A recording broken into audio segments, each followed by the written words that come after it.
மதிரட்டமே அப்படின்னு சொன்னா அவன் சொல்லி முடிக்கிறதுக்குள்ள கை தட்டுறோம். ஆனா இங்க நம்ம தொழிற்சங்கத்தை பத்தி, நம்ம தொழிலாளர், நம்ம தொழிற்சங்கம் தமிழ்நாடு மின்னூழியர் மத்திய அமைப்பு செய்த சாதனைகளை பத்தி நம்ம விளக்கி சொல்லும் போது இங்க கைத்தட்டுற தட்டல் வந்து சென்னைக்கு கேட்கணும்.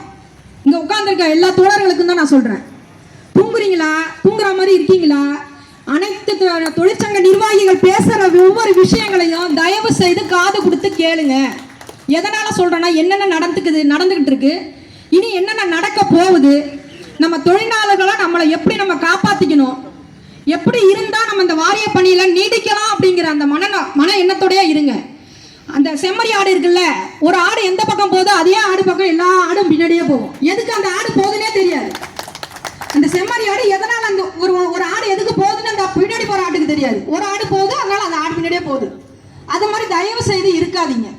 நான் எனக்கு சரியா பேச தெரியல, இருந்தாலும் நான் என்னோட கருத்துக்களை நான் சொல்றேன். கேங்மேன் சுதாகர் தோழரா இருக்கட்டும், ராஜேந்திரன் தோழரா இருக்கட்டும், ஒரு லேடியா இருந்து ஒரு பெண் தோழரா இருந்து வந்திருக்காங்க. அப்படியெல்லாம் எந்த பாகுபாடுமே கிடையாது. இப்போ எங்க அப்பாவுக்கு ஒரு பையன் இருந்திருந்தா அந்த இடத்துல நின்றுப்பான். ஆனால் நான் வந்து தொழிற்சங்கத்துக்கு எனக்கு இன்னும் 17 வருட பணி இருக்கு. நான் ஓய்வு பெறுறதுக்கு என்னால் முடிஞ்ச உதவியை என்னோட சக தொழிலாளர்களுக்கு என்னால் முடிஞ்ச உதவி, அதாவது அவங்களோட கோரிக்கைகளை நம்ம தொழிற்சங்கம் மூலியமாக முன்னிறுத்தி நம்மளால் செய்ய முடியறத செய்வோம் அப்படிங்கிறதுக்காக தான் இந்த தொழிற்சங்கத்துக்கு வந்திருக்கேன். எங்கள் அப்பா ரொம்ப வருஷமாக டிஜி ஐயாவுக்கு தெரியும். ரொம்ப வருஷமாக ஒப்பந்த தொழிலாளியாக இருந்து கம்பியாளராக ஆக்சிடென்ட்டில் அம்மாப்பேட்டைங்கிற செக்ஷனில் இறந்து போயிட்டார். அவர் இறந்து கிட்டத்தட்ட 2002 இறந்தார். உங்கள் எல்லாரையும் பார்க்கும்போது எனக்கு வந்து கோ சிஸ்டர்ஸ் பிரதர்ஸ்னு யாருமே கிடையாது, நான் மட்டும்தான். ஆனால் உங்கள் எல்லாரையும் பார்க்கும்போது நான் என்ன என் மனசில் தோணும், நம்ம சக தொழிலாளிகள், நம்ம கூட பிறந்தவங்க. அந்த இப்போ இவங்கெல்லாம் சொல்கிற மாதிரி கேடர் வந்து நான் வேலைக்கு வந்த புதுசுலலாம் பெருசாக கேடர்லாம் யாரும் எதுவும் பேசுனது கிடையாது. அசஸ்மெண்ட் ஸ்டாஃபு, ஒயிட் கலர் ஸ்டாஃப்னு சொல்லுவாங்க. நான் வந்து சேர்ந்த புதுசுலலாம் ஒயிட் கலர் ஸ்டாஃப்னு சொல்லுவாங்க. White colour staff, assessment staff, field staff, பொறியாளர்கள் சங்கம்னு சொல்லுவாங்க. அவ்வளோதான். இப்போ தான் இந்த கேங்மேன் உள்ளே வந்ததுக்கு அப்புறம் தான் கேங்மேன் ஹைலைட் பண்ணி பணியாளர்களே என்னமோ ஒரு பக்கமாக பிரிக்கிற மாதிரி எனக்கு என்னமோ என்னோட மனசுக்கு படுது. அப்படி கிடையாது.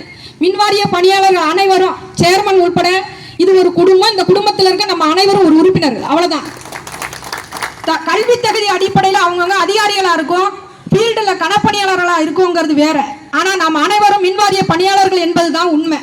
நம்மளோட உரிமைக்காகவும் நம்மளுடைய கோரிக்கைகளுக்காகவும் இது போன்ற பல போராட்டங்களை எந்த தருணத்திலும் தவற விடாம அவசியம் கலந்து கொண்டு சரியான ஒரு ரிசல்ட். இப்போ வந்து பத்திரிகையாளர்கள்லாம் நிறைய பேர் வந்திருந்தாங்க.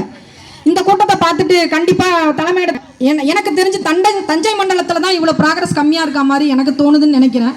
நம்ம நிர்வாகிகள் நாலேஜுக்கு நேரம் வந்திருக்கோம். மற்ற மண்டலங்கள்லாம் எந்த அளவுக்கு ப்ராக்ரஸ் இருக்குது, மற்ற கேங்மேன்லாம் எப்படி பார்ட்டிசிபேட் பண்ணியிருக்காங்க, எவ்வளோ தூரம் இதில் வந்து அட்டன் பண்ணியிருக்காங்க அப்படிங்கிறது.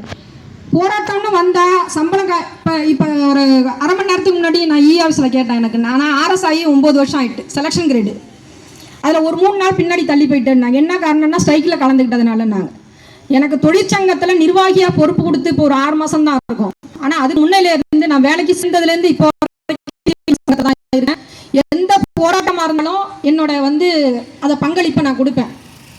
கண்டிப்பாக ஸ்ட்ரைக்குன்னா நான் கலந்துப்பேன். அதில் நிறைய போராட்டங்களுக்கு வராமல் இருந்திருக்கான்னு சொல்லி தோழர் சுதாகர் வந்து, தோழர் நீங்கள் எந்த அளவுக்கு பேசுகிறீங்க, நான் உங்களை எதுலையுமே பார்த்ததில்லையே, ஃபஸ்ட்டு இன்ட்ரடக்ஷனில் ஃபோனில் பேசும்போது என்கிட்ட சொன்னார், நீங்கள் வந்து இந்த அளவுக்கு பேசுகிறேன், நீங்கள் எப்படி எங்கள் நாலேஜுக்கெலாம் தெரியாமலே இவ்வளோ நாள் இருந்திருக்கீங்களே, எப்படி இருந்தீங்க, உங்களை நாங்கள் பார்த்ததே இல்லையே, ஏன் நீங்கள் எந்த போராட்டத்துக்கும் வரல அப்படின்னாங்க.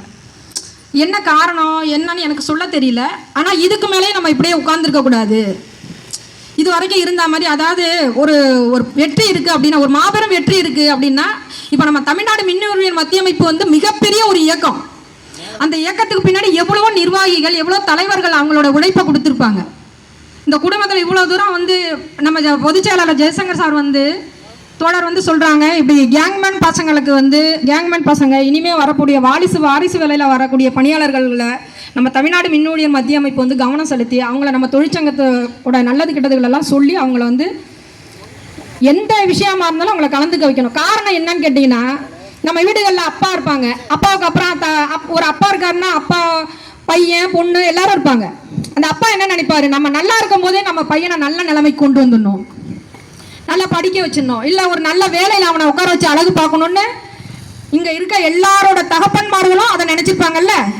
அதே மாதிரி தான் நம்ம தொழிற்சங்க நிர்வாகிகளும் என்ன நினைக்கிறாங்க அப்படின்னா, நமக்கு பின்னாடி வரக்கூடிய இந்த இளைஞர்களை, இந்த இளைய சமுதாயத்தினரை நல்லபடியா நல்ல ஒரு பலப்படுத்தி நல்ல கட்டமைப்பை உருவாக்கி விட்டுட்டோம்னா இந்த தொழிற்சங்கம் இன்னும் நல்ல ஒரு பலமான தொழிற்சங்கமா, தொழிலாளர்களோட நலனை பத்தி எடுத்து பேசக்கூடிய ஒரு சங்கமா வலுப்பெறும். அப்படிங்கிற காரணத்துக்காக தான் கேங்மேன் தொழிலாளர்கள் அவ்வளோ தூரம் எல்லாருமே இப்போ இங்கே இருக்க மூத்த நிர்வாகிகளில் வந்து எல்லாம் நிறைய பேர் ரிட்டையர்ட் ஆகிருக்காங்க.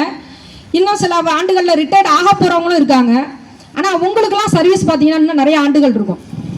இப்படியே உட்காந்துக்கிட்டு ஃபோனை பார்த்துக்கிட்டு இப்படியே உட்காந்துக்கிட்டு யார் என்ன சொல்கிறா, இல்லை வந்து இதை சொல்லுவார், வந்து இன்னைக்கு இங்கே வேலைக்கு போக சொல்லுவார், பில்லு வெட்ட போக சொல்லுவார், யார்டு கிளீனிங் போக சொல்லுவார், மீட்ரு வைக்க போக இதுலேயே வேலை வந்து நமக்கு அலகேட் பண்ணியிருக்க வேலையை நம்ம செய்யணும். அது நம்மளோட டியூட்டிஸ் அண்ட் ரெஸ்பான்சிபிலிட்டிஸ், அது உண்மைதான்.